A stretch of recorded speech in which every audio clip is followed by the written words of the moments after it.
Merhaba. Merhaba. Bugün size birazcık karavanımızdan bahsetmek istiyoruz. Evet. Pek çoğunuzun bildiği gibi biz karavanımızı kendimiz dizayn ettik. Yani Haluk dizayn etti aslında. Yok, merhaba. Ya beraber yaptık da çizimlerini yaptı. Biz kendimiz yaptırdık. Yani bütün iç şekillerinde neyin nereye konacağı, ne yapılacağı, nasıl olacağı bizim fikirlerimizdi.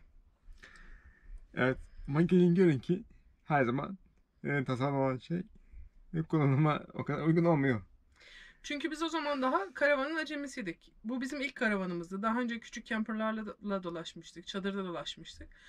İlk karavanda olabilecek en iyi şeyleri yapmaya çalıştık. Bizce hala piyasadaki karavanların hepsinden daha iyi. Ama bu eksikleri olmadığı anlamına gelmiyor. Evet, piyasadaki karavanlar genelde Kızılay'ın dağıttığı karavanlar gibi. Dur yani Kızılay tabii ki karavan dağıtmıyor. Ama yani herkes hepsi aynı model. Arkada yatak, önde ikili koltuklar veya şoför mahalli dönen cinsten koltuklar var. İşte ortada bir tuvalet, Ee, yanında bir mutfak, küçücük bir tezgah olan bir mutfak. Ya biz de öyle gün içerisinde kullanımı olmayan yatağın olduğu bir şey istemiyorduk.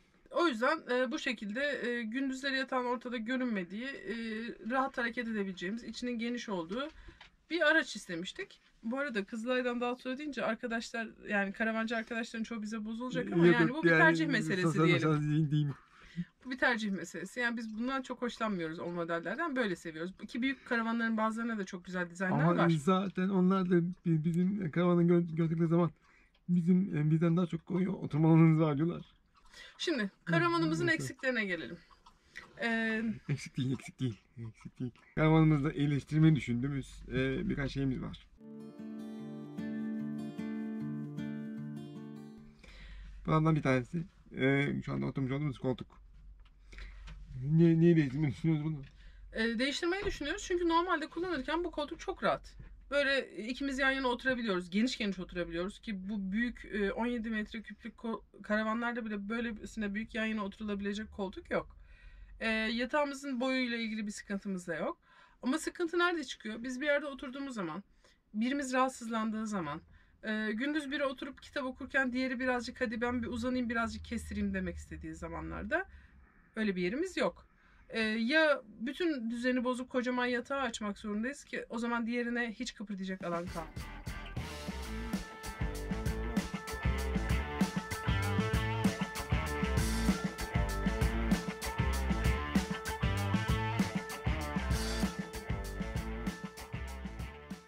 Bir de başka bir handikapımız da var. Diğer çekmeceler falan da kapanıyor. Çekmeceleri de kapatmak zorunda kalıyoruz. Ya evet, mutfakta da çalışılamaz hale geliyor yatak açıldığı zaman. Ya da böyle bir buraya yanlamasına yatıp şöyle dolabı boşaltıp dolabın içine biraz ayak sokup falan yattığımız bir alan oluyor. Biz bunu şimdi biraz düzeltmek istiyoruz. Bunun için de bu yatağı böylece ikiye bölüp bu taraf sabit kalacak ve açılmayacak ama Haluk'un oturduğu taraf öne kadar açılabilir. En azından gündüz biri yatmak istediği zaman oraya uzanır. Buraya birisi oturabilir yine veya ön koltukları yine oturarak kullanabilir. Bir alan yaratmaya çalışıyoruz. Bu karavanımızda değiştirmek istediğimiz birinci şey.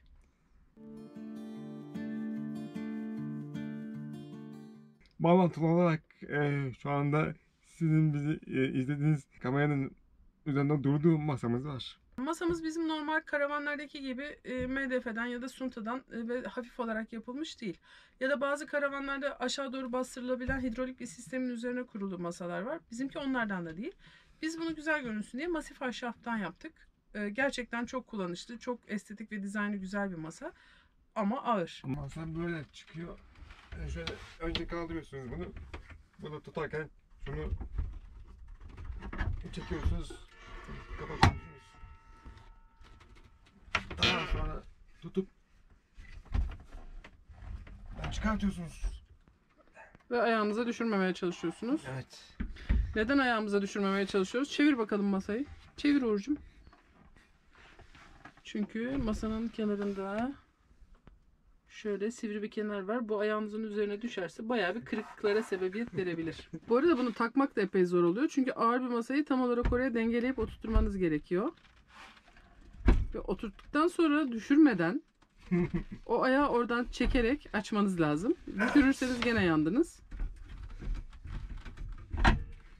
şu anda canlı düşürme hikayesi bile seyredebiliriz yani. Şimdi bizim yapmayı düşündüğümüz şey bu masayı tam ortadan ikiye kesmek. Şöyle. Bunun kenara doğru altına doğru katlanabilir olması gerekiyor ucunun.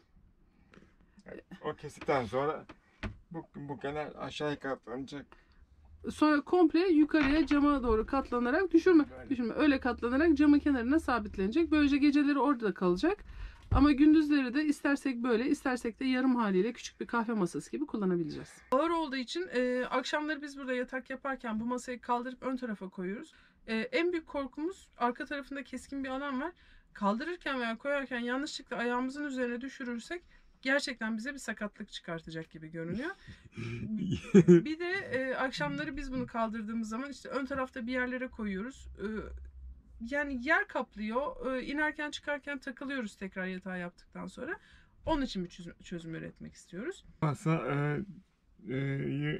ikiye bölüp ortadan böyle katlanan parçayı da cama doğru yaslamak gibi bir düşüncemiz var. Hem de hani bu eskiden mutfaklarda kullanılan, hala da mutfak masalarında bazılarında kullanılan kırık masayı kullanma olayı var. Yani masa şu anda böyle dururken burada menteşe olacağı için menteşe aslında komple kapanabilir ama şu şekilde salarak da kullanabilirsiniz. Öyle bir pratik ayak yapalım ki diyoruz. Ayağın biri hem burada dururken istersek burada da durabilsin ayak. Bu uçta böyle düşük olduğu için gündüz yemek yemediğimiz zamanlarda sadece işte bir şeyler okumak istediğimiz zaman, atıştırmak istediğimiz zamanlarda o masa yarım olarak dursun. Böylece mutfaktaki hareket imkanı, çekmecelerin açılması çok daha rahat ve kullanışlı olsun. Bunun için teleskopik düzünlük fazla bastırmalı kullanmıyoruz. Çünkü aynı zamanda bu alanı da kullanmak isteyebiliriz. Başka bir eşya koyabiliriz. Evet, mesela Amerika'dan döndüğümüzde buraya valizlerimizi koymuştuk. Evet. Bir de masayı kaldırdığımız zaman burası çok rahat, kullanışlı bir alan haline geliyor. Evet, alt koştur. Bu da ikinci problemimizdi. Üçüncü sorunumuz Koltuğumun arkasında bir parça var. O parçayı da gece yatak yaparken kullanıyoruz. Boş alanları kapatmak için. O sürekli masayı onun yerine koy, onu buraya getir. Azıcık sıkıntılı bir süreç oluyor bazen. Manevra yapmak zor küçük alanda. Her ne kadar seviyorsak da küçük havamızı bazen böyle sıkıntılı olabiliyor. Şimdi bu dizaynı yaparken, iyileştirme yaparken o parçayı da ortadan kaldıracak bir çözüm arıyoruz. Henüz tam olarak bir çare düşünemedik. Yani yeni bir dizayna ihtiyacımız var. Aklımızda birkaç fikir var. Ama belki sizden gelecek fikirler bize daha fazla yardımcı olur bu konuyla ilgili. İşinizde bu işi bilen insanlar vardır. O parçayı yok edip bu koltukların olduğu yeri nasıl ayarlayabiliriz? Oraya nasıl bir ilave yapabiliriz? Yatağın yapılma videosunda göreceğiniz gibi oraya o parçayı koymamız gerekiyor. Onu oradan kaldırarak nasıl bir dizayn yapabileceğimiz hakkında şimdi sizden yorumlar bekliyoruz. Belki bize bu konuda yardımcı olabilirsiniz. Bu da üçüncü problemimizdi. Şimdi geldik dördüncü ve en büyük problemimize. Akülerimiz. Şimdi şu anda kullanmakta olduğumuz aküler 100 amperlik aküler. Onların yerine 200 amperlik daha büyük aküler koyacağız. Biz karavan kamplarına mümkün olduğunca çok zorda kalmadıkça girmiyoruz. Yani şimdiye kadar gezdiğimiz hiçbir yerde bir kere İnebolu'da mecbur kaldığımız için girdik. Çünkü arabayı park edebilecek bile bir yerimiz yok gibi görünüyordu. O zaman tuvaleti de yoktu arabamızın. Kediydi. Mecburiyetten girdik. Onun haricinde hiçbir yerde biz karavan kampına girmedik. Eğer bir etkinlik yoksa. Etkinlikler için giriyoruz ancak. O zaman da kendi elektriğinizi kendinizin üretebilmesi gerekiyor. Bunun için de yarı yolda kalmamak için iyi akülere ihtiyacımız var. Kesinlikle. Belki şu anda kullandığımız akülerin kapasitesi iyi olsa da verimliliği çok iyi değildi. Onun için bizim sürekli bir akü problemimiz, enerji problemimiz oldu. Onu da kökten çözmek için büyük kapasiteli akülerle değiştirmeyi planlıyoruz. Evet, bu da dördüncü ve en önemli problemimizdi. Bir de bizim beşinci, o biraz daha küçük, olsa da olur, olmasa da olur bir problemimiz var. Mutfak lavabomuz tezgahın üzerine oturduğu için azıcık birkaç milim kadar yukarıda kalıyor. Şu kenarda böyle bir yükselti var. Buraları zaten Haluk sürekli silikonluyor. Çünkü bunlar sıcak olduğu için arabanın içi çatlama yapıyor. Buradan aşağıya su akıyor. Bizim amacımız şimdi buradaki tahtayı böylece oyup bu lavaboyu içine oturtmak. Yani şöyle bir şey bu. burası tam olarak içine oturursa hem buradaki sızdırmazlık daha rahat olacak, içinde kalacak. Hem şu kenarlardan dışarıya akan su sıyırdığınız zaman direkt içine gidebilecek. Şimdi öyle bir sıyırma şansı yok. Buraya su aktığı zaman bunu bezle temizlemek zorunda kalıyorsunuz. Sıyırıp içine atamıyorsunuz. Şuralara 1, 2, 3 tane kanal olup bir de şu kenardan bir kanal olup içine doğru yönlendirilirse Evet. mükemmel olacak. Mobilyalarımızı yapan Murat arkadaşımız bunu yapabilirim ben dedi. Vardır herhalde Yani bir- sökmeden yapabilirim dedi. Oraya bir oyuk açılıp lavaboyu biraz daha aşağı doğru oturtacağız. Böylece bulaşık yıkarken dışarıya su akma ihtimalini daha aza indirmeye çalışacağız. Başka bir problem, pissoları otomatik bana yapmayı düşünüyorum ki yerimden kalkmadan boşaltabileyim diye. Oo, iyiymiş o. Tarla kenarına geldik mi düğmeye bas, aşağıdan dışarı atsın ha. Evet. 10 numara. Ve problem olmayan son karavanımız için yapacağımız yeniliğimiz. Televizyon. Bir uydu sistemi değil. Tabletten veya bilgisayardan seyretmeye sıkıldık. Haluk bir televizyon alalım diye tutturunca biz de küçük 12 volt bir televizyon aldık. Küçük derken bu kadar değil tabii, yani gene 17 inç miydi? Evet, Amerika'dan aldık geldik. Amerika'dan aldık, valize attık, getirdik. Kafayı yedik. Çok ucuzdu çünkü orada. Onu bir yere yerleştireceğiz.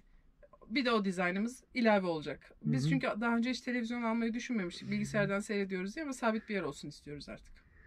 Televizyonu koymayı düşündüğümüz alan burası. Bu kapağın üzerine konacak televizyon. O zaman şu perdeyi muhtemelen kaldıracağız çünkü başka türlü sığmayacak. O perdeyi burası için yaptırmıştık ama alacağız artık oradan. Ve oturduğumuz yerden ikimiz yan yanayken güzelce televizyon seyredebileceğiz. Evet, bu videomuzun sonu bugünkü. Umarım bir dahaki videomuzda yaptığımız değişiklikleri size teker teker gösteririz. Neler olduğunu anlatırız. Sizden gelen önerileri de açığız, bekliyoruz. Hoşça kalın. Bye.